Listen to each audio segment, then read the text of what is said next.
All right, welcome back to the Press Box Podcast. This week, we are giving you episode number 108, and that'll be our Week 10 NFL recap episode. And as we always do, we'll recap the best games, the most notable games from this past Sunday, and then give you a little preview of Week 11 as well as we head into this weekend. Before we get into the specifics of that, though, as always, we want to touch on our Twitter account at PressBoxPod. Go check us out there if you haven't. Give us a follow. And then our YouTube page as well, Pressbox Podcast on YouTube. A lot of great clips and different stuff we have up there as well, in addition to what we bring on the podcast. Lastly, speaking of the podcast, which you're listening to now, go ahead and subscribe on iTunes if you've not already.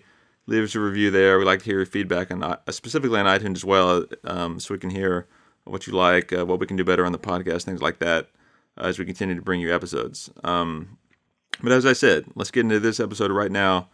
Talk a little Week 10 NFL recap, and let's get into episode 108 of the Pressbox Podcast.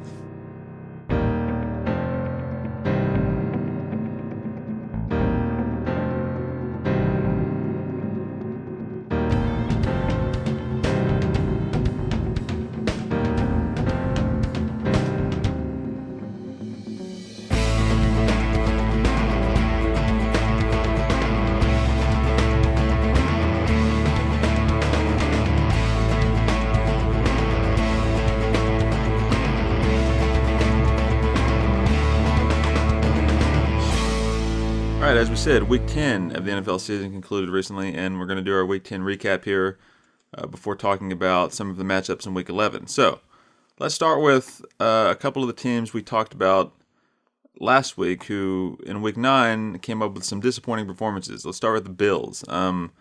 We said coming into Week 10 that they needed to come out and show what they were made of against the Jets and handle them fairly easily, which they did, 45-17. So, coming off of this game, Nathan, did you see good signs out of the Bills? Do you think that loss to the Jaguars is more of a fluke now? And how do you kind of look at them going forward after this week? Well, I tend to think the Jets are better than the Jaguars, first off, for some reason. Yeah, I would agree with that. Yeah, I mean, I don't really know what to make of the Bills yet. I mean, this is good that they did this. It makes me feel better about the Jaguars' loss, but the Bills still seem like a team to me that could lose a game they shouldn't lose, kind of at any point in time. This doesn't make me feel a whole lot better about their prospects in the playoffs. I think they'll be a playoff team, no question, but it just doesn't make me feel a whole lot better about like their run for the Super Bowl. Looking at this game, I mean, they were up 10-0. They basically dominated all game. Up 24-3, up 38-3, 30-10. Yeah. So I mean, it was a good performance by them. I mean, it was one they needed after Week 9. But what do you think? Yeah, I think they needed to do this just to keep pace in the AFC, just to not for me to start questioning them more. Like we said, if they come out and struggle against the Jets or lose to them, I think they're definitely a step back from the Patriots, and I think that you start to really question them. But just by them doing this, I think you kind of are still what they thought they were. They show that they're still I guess you could still call them an upper echelon team in the AFC, but like you said, they're a team that can lose to some teams they shouldn't lose to, and you never know what you're going to get from week to week. We also talked last week about the Cowboys, right? Coming out and losing fairly handily to the Broncos. I think the final score is let's see, what was that score? It was 30-16, but they were down a little more at one point. They come out and beat the Falcons 43-3. All right, the Cowboys do. And the Falcons were 4-4 coming into the game. Not a terrible team. I'll ask you your take in a second here on the Cowboys, but I think they showed me a little something more than the Bills. Whereas that win, the Bills needed that win. It didn't really change my opinion. This win for the Cowboys, for me, shows me that, they didn't really take a step back last week. They lost to the Broncos, but it's not a typical Cowboys season where they're going to kind of maybe start out fast and then falter and end with a around 500 record. I think this kind of propels them forward where I think they maybe only lose 4 or 5 games this year and have a pretty distinct winning record. Yeah, I agree. I'm not really worried about the Cowboys. The Broncos, I don't think they're that great, but they are They are a step above the Jaguars and the Jets and those teams we were talking about in relation to the Bills. Yeah. So the loss to the Broncos was surprising, but it didn't set them off. It didn't cause any like enhanced or any more. There wasn't any more cause for concern for me than there was with the Bills to start with. And then I agree with you. I don't think the Cowboys are gonna. I don't think they're gonna falter that much as the season draws to a close. I think they'll handily win their division. And I think I like their chances in the playoffs. Yeah, I agree. Coming out and scoring 43 points after their performance last week is a good sign for them. And we talked about that division before. I don't think they have any trouble keeping pace or keeping first place locked down in that division. Let's touch on some of the more maybe surprising results this week. Starting on Thursday night, the Dolphins beat the Ravens at home 22-10.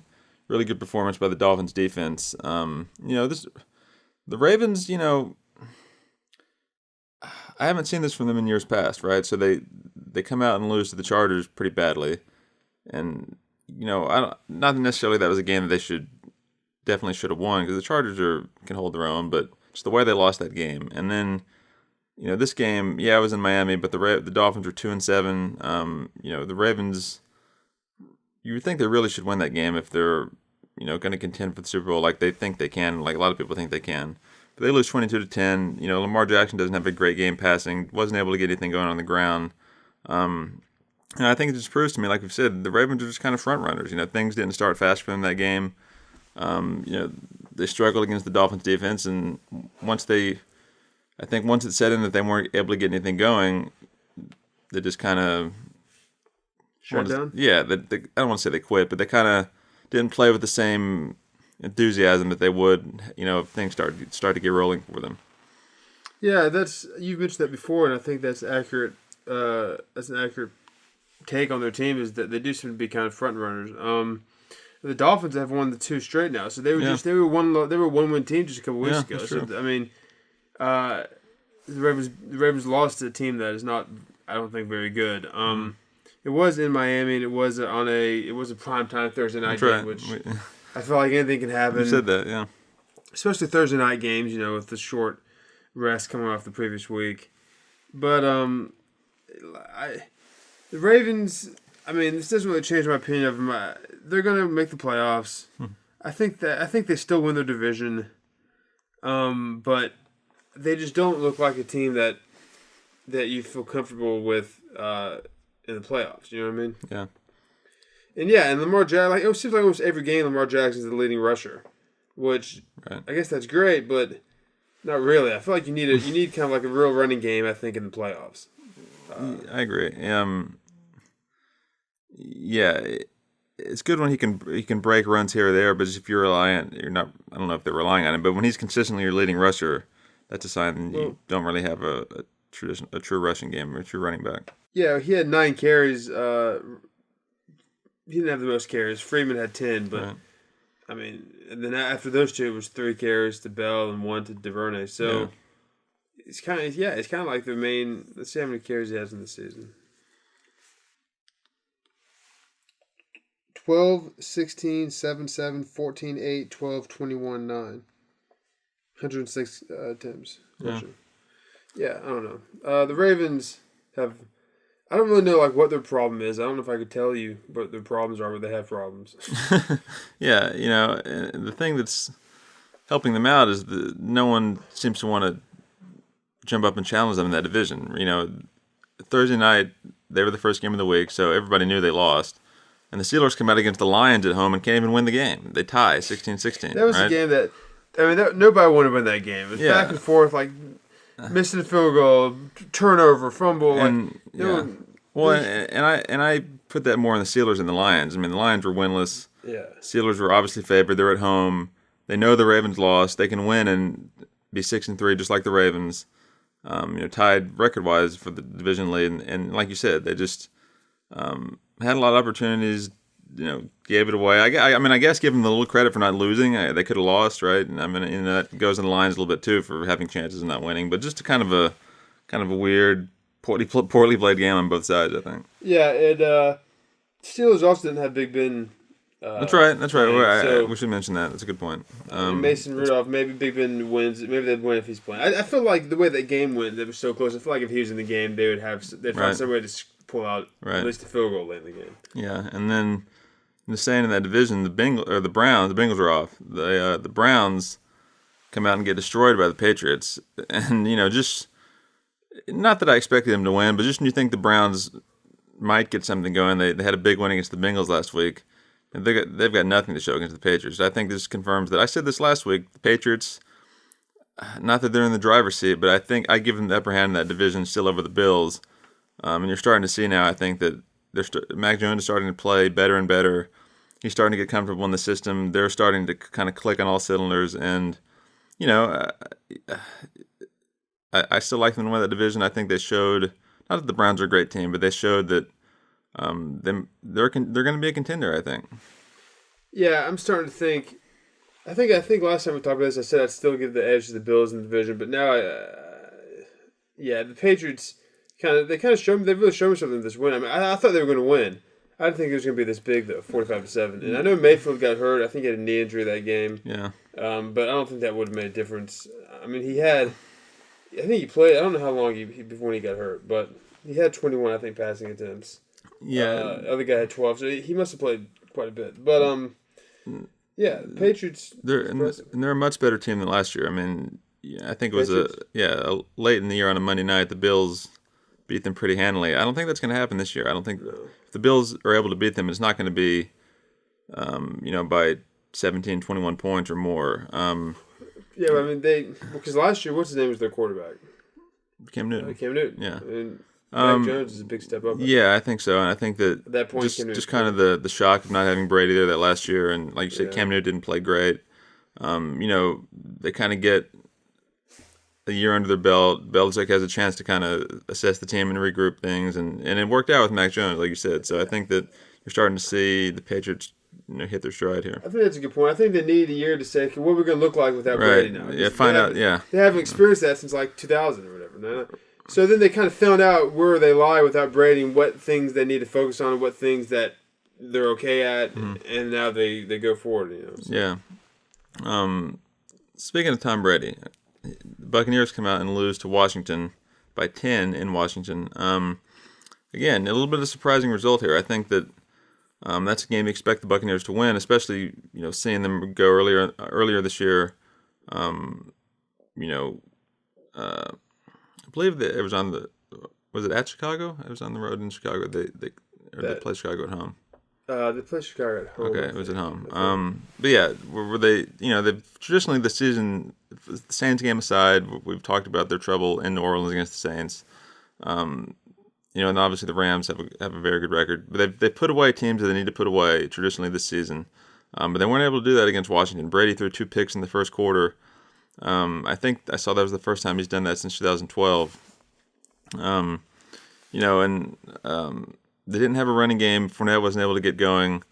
Give credit to the Redskins defense. For some of that. Now, one of those picks early wasn't Brady's fault. The receiver just bounced right off his hands, and they intercepted it. But I've said all along this season that I'm not really concerned about the Buccaneers. They're kind of right where they need to be. They know what they have to do. But this loss makes me think that I should be maybe a little bit concerned. I still think they're going to make the playoffs. I still think they're fine, but they're 6-3 now. We'll get to the Week 11 preview soon here, but they play the Giants on Monday Night Football this week. You've talked about primetime games, how that goes, and the Giants have shown they're not just going to lay down for the rest of the season. They're going to put up a fight against some of these teams. So, I'm not worried about them, but it was a little concerning, that loss. Yeah, I'm not worried about them either. The Tampa Bay also knows. I mean, this may sound bad, and I'm not trying to say this is how they are, but I'm saying this. I guess I'm just saying that they realize what games they realize when they need to turn on. Okay. I guess is my point. They realize that a Week 10 game in Washington is not going to make or break their season. I'm not saying they're not playing hard or anything like that. I'm just saying that, if for whatever reason this was a playoff game, I think they win. You know what I mean? Because it's do or die, and they know what they have to do. They beat Washington in the playoffs last year. Yeah, And I mean, I'm not saying this is the case either, but who's to say that a team like the Buccaneers, who are kind of the clear-cut favorite in the NFL, really, who's to say they don't like experiment with some stuff or try some things on offense or against some of these teams that they think they should beat handling, and then maybe it backfires and they lose. But who's to say they don't do stuff like that? Yeah. You know what I mean? Yeah, I don't know enough about their team or what their strategy is from week to week to say that, but that's a valid point, I think. You know, and again, it's not like anybody else took a step forward in that division either. The Saints lost to the Titans. They had a chance to go 6-3 and tie the Buccaneers, or actually go ahead of them because they beat them. You know, but they took a step back, going 5-4. And we talked about the Falcons losing to the Cowboys. The Panthers were able to win, but they're 5-5. Big news there is that Cam Newton is back. He scored 2 rushing touchdowns against the Cardinals. He's going to start this week, I think.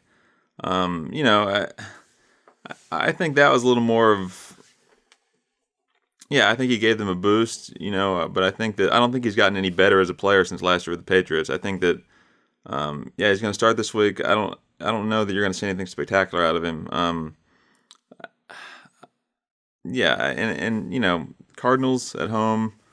I don't know if they got caught off guard, what the deal is. You know, we've talked about them a little bit. I don't think they're ready to get to the Super Bowl. Maybe this is a sign of that, where, you know, maybe a true contender comes out and wins that game and can move on to 9-1. But I don't read too much into that for the Cardinals. I think they're going to be fine, you know, heading into the playoffs. But I don't read too much in for the Panthers either. Yeah, and what's his name was missing that game for the Cardinals too. Kyler Murray and Hopkins too, right? Hopkins, I think he was too. Yeah. So I think that those two guys, they may win that game. So yeah, I'm not concerned about the Cardinals because of this game for that reason. But they still are a team to me. Who I think this is a year where they took a big step, but they're not going to do anything in the playoffs. And then maybe next year, years to come, maybe they start to win playoff games and become a Super Bowl contender. Yeah. So, you know, again, Buccaneers are fine. Saints couldn't capitalize on their loss. And I think the Panthers and the Falcons aren't quite ready to, this year anyway, to contend for that division. A couple more games I want to hit on from week 10. Packers and Seahawks. Packers come out and win 17-0. I think they showed that the Chiefs game was a fluke and that they didn't have Rodgers.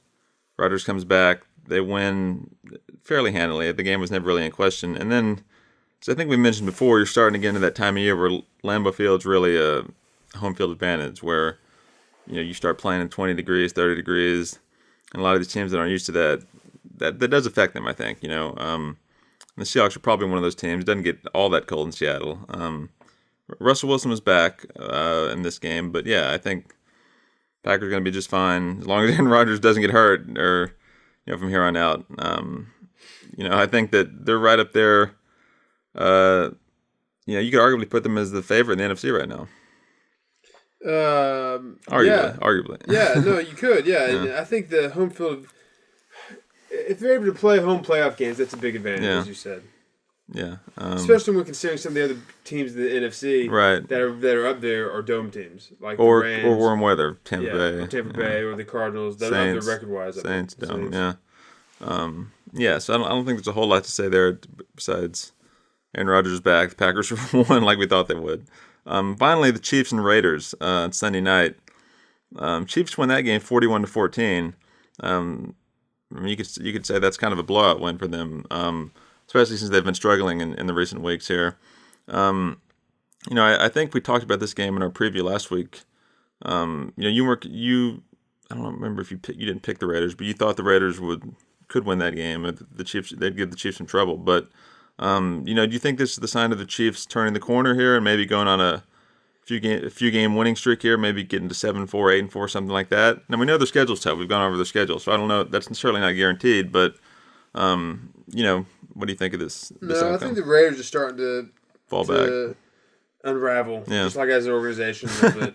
I would agree with that, actually. Yeah. So I did think they could. I did think they could beat the Chiefs. Definitely give them more trouble than 41-14, but I'm not feeling any better about the Chiefs. Yeah. I'm feeling worse about the Raiders because they're coming off now. Lost to the Giants, which is really surprising. Right. Lost to the Chiefs, which sounds like a good loss you could swallow well, but But I think that's going to be tough for them to take, considering that this is a year that the Chiefs are not that dangerous. And then if you look at the Chiefs, they won, but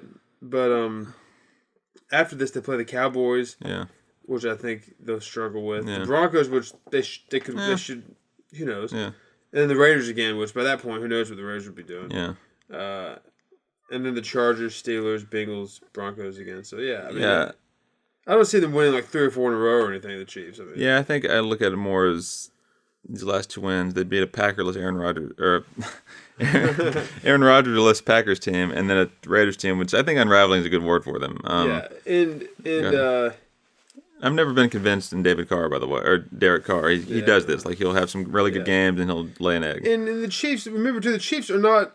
They're still the Chiefs. Like, they're bad this year. Yeah. I mean, they're having problems this year, but they're still capable of beating teams by a lot because they're the Chiefs. Yeah. They still have all the same athletes. Yeah. So it's not like we were saying, like, the Chiefs are bad, they're going to lose out.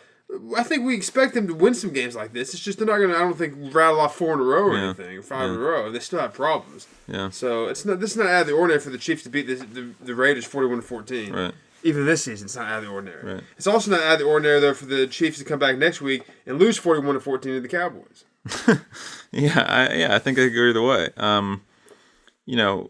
We'll go ahead and use that kind of talk to segue into our little bit of a preview here of Week 11. Now, when you're listening to this podcast here, the Patriots at Falcons Thursday night game will have already been played, so we won't touch on that game. When we look at these Week 11 games, but we'll go ahead and start there at the Cowboys at Chiefs. I do think it being at Kansas City helps them out. In Dallas, not being able to play in the Dome at home, it'll be probably fairly cold there in Kansas City. But I think the Cowboys win this game. Coming out and really destroying the Falcons like they did. I think they carry the momentum and beat the Chiefs, who their struggles are well documented this year. I think the Cowboys will win. Yeah. I agree with that. So, and that's the 4:25 game, probably that'd be the Buck Aikman game. Yeah, the Fox or whatever game of the week, whatever they call it, America's game of the week. Or not Buck Aikman, I guess. NFC's on the road, so that'd be Buck Aikman, right? Is that how that works? Yes, that is traditionally how it works. And then let's see while we're talking about announcers here, the best AFC team road game here. We'd get Romo and Nance would probably be. That's a good question, actually. I don't. There's not a lot of big time AFC road teams here. Maybe the Colts Bills. Ravens Bears. Yeah, I don't know, but we'll see. And depending on, I think the matchups, they will switch it up sometimes where those guys could do an NFC game, but. Announcers aside here, I think it does tell you though what games are on Fox and CBS. Oh, it does. You're right. That's correct. I didn't even. So the Cowboys Chiefs is a Fox game. Okay, so we're right there. I didn't even notice that. That's a good point. Maybe Bengals Raiders. I don't know what game they would do. I think maybe the Ravens game just because the Ravens are like a flashy team. I'm gonna call the Colts Bills, but we'll see. I don't know. Not that we know. That seems like more like a game they would do actually. Yeah. So, look. You got. Ravens Bears, like you said, this is a pivotal game for the Ravens. I think coming off that Dolphins loss, have to go to Chicago. If they win, they're 7-3, back kind of in control of that division. If they lose, 6-4, puts them right in the thick of things with Pittsburgh and Cleveland still at 5-5. So I think it's the biggest game of the year for the Ravens. I think they'll win. It's a 1:00 game on Sunday. Yeah. I just think they'll win. Yeah. I do too. I don't think it's a foregone conclusion like you might traditionally think of the Ravens. That game in Miami worried me a little bit. It all depends on how they start, I think. If they can get things going and they can front run a little bit, I think they'll be okay. So do the Ravens play on Sunday? Then they played on Thursday, then they'll play again on Sunday. They didn't play last Sunday, they played Thursday. You know what I mean? Yeah. Thursday starts the new week though. Yeah. So where do they play in week 9? They played on Sunday. Yeah. Sunday, Thursday, short week, then a longer week because they didn't play this last Sunday. Oh, I see what you're saying. Yeah, okay. Yeah. Okay. Colts Bills. 5-5 versus 6-3. It's at Buffalo. I think this will be a good game too, just to see. And by this point, the Bills will know the Patriots outcome because it happened Thursday night. The Patriots win, they'll be 7-4. And if the Bills were to lose this game, they'd be 6-4. So the Patriots should be one game up on them in the win column anyway. So another pivotal game here for Buffalo. I think if they're the contender that they think they are, and a lot of teams think they are, they should beat the Colts at home. I was, especially these days, I'm not really convinced Carson Wentz can really do anything. I think Josh Allen's better than him. It depends on if he can stay away from mistakes. Yeah, I think the Bills should win. How much? By how much? I don't know. Yeah. They're favored by 7, which I don't know. It's tough. I think they can win by 7. Yeah, I'm not. I don't have. Colts not that great. I'm not looking at the line here. I agree. It's in Buffalo. It's 1 p.m. I think you could see a game here where it's like probably cold. 35-10, 35-17 Buffalo, where it's pretty handily won. Probably cold. Indianapolis plays in the dome. Yeah. The Lions and Browns. We know the Lions aren't going to lose 17 games this year because they tied. Yeah. But they could go 16-1 still. Do you think they get their first win this week, or do you think the Browns? What do you think about that one? Well, I mean, no, I think the Browns win. The only reason I would say I think they get their first win, the only reason I would say that is because they have to win at some point, but they don't have to. You're correct. They've already gone 0-16 before. That's right. I think the Browns win. Now, the Browns are favored by 11.5, which is a lot. Yeah. But I think the Browns win. Yeah. Especially after being embarrassed like they were last week. It'd be really embarrassing for them to lose. Although I don't know what Mayfield's situation is. If he's not playing, yeah, we'll have to see how. I mean, not that I think he's that great, but he's their best option. If I he's agree. Not playing, that's why he's playing. That's why he's a starter. Yeah. Yeah, I don't know who's playing. Let me see if I can. If there's any news right now, could be a game time decision type of thing. Let me look it up. This according to USA Today article from I think Wednesday this week. Mayfield said he plans to play Sunday when the Browns host the Lions, but he didn't sound as confident about his ability to push through the pain as he usually does. That's a quote from the article. Yeah. So it looks like he'll play. Okay, so it's not to say he won't come out after getting beat up some more. You know? Right. Okay, so lastly, the only other two games that look, like the better games of the week. The Sunday night game, Steelers at Chargers. A big game for both teams to keep pace in their division. The Steelers will know the outcome of the Ravens game at that point. So it could be a scenario where they could take the division lead or have to win to keep pace with the Ravens. So that'll be an interesting game to watch. And then also the Monday night game. As you've said many times, a primetime game. The Giants at Buccaneers. Can the Buccaneers shake off that loss to Washington and beat the Giants like they should? They should do at home. But as we've said, the Giants have shown in the recent weeks they're not going to exactly lay down. I think they'll give the Buccaneers a pretty good game, especially with Brady's history against the Giants. It's not Buccaneers Giants, but Brady traditionally, as we know, struggled against the Giants.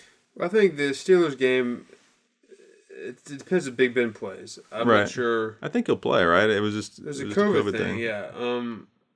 Yeah, so he should play. Should be. That should help him. Buccaneers, that's the game. Yeah, I don't know what's going to happen in that game. I wouldn't be shocked if the Buccaneers lost. I would be shocked if they had to kick a field goal to win it late in the game. Right. You know what I mean? Right. So yeah. Okay, so there's a little quick look at Week 11. We'll be back next week to recap Week 11, and like we always do, and take a look at Week 12 as the playoffs get closer and closer here. I don't. Do we need to go over the divisions again? I think they haven't changed that much since last week. Really, we kind of covered a lot of that talking about these teams. As we get close to the 3-quarter mark here of the season, not quite there yet. We'll circle back and take a look at the divisions and maybe even kind of unveil a little power rankings from the Press Box podcast here. But besides that, that'll do it for this episode of the Press Box podcast. Week 10 recap, Week 11 preview. Make sure to stick with us on Twitter. Get all the latest updates, what we're tweeting about, what we're talking about, as we continue to talk mostly college football and pro football here, as we head into the real meat of those seasons, and it's almost bowl season in college football as well. So stick with us on Twitter. Subscribe on Apple iTunes to get all our latest episodes. And with that, signing off, Joseph Miranda with my co-host this week and producer Nathan Miranda. We'll see you next time on the Press Box Podcast.